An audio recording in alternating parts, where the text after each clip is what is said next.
friends, this next one is one that I used with my third graders, and I wanted to use it to get them to practice their B, A, and G on the recorder and also practice their triplet. So on every single one of the pages, after we were done reading the page, Giles, Andre, and Guy Parker Reese wrote this one. They are very well known for Giraffes Can't Dance, which I've also done a lesson on. But after we would read the book, Clarence was mighty and Clarence was strong. He was handsome and tall. He was brave. He was everything grizzly bears ought to be. And then there was Dave. And then we sing, "What makes Dave brave?"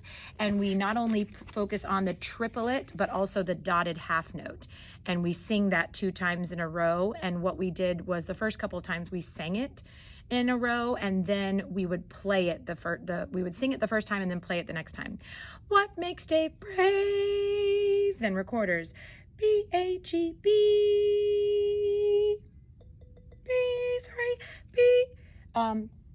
B-A-G-B.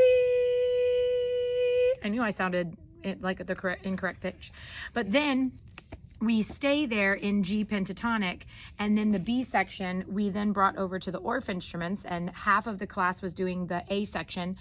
What makes Dave brave? What makes Dave brave? And then the students came up with a couple of different reasons of one thing that makes them feel brave. What's one thing that you can do, or one thing that you can create that makes you feel like brave Dave.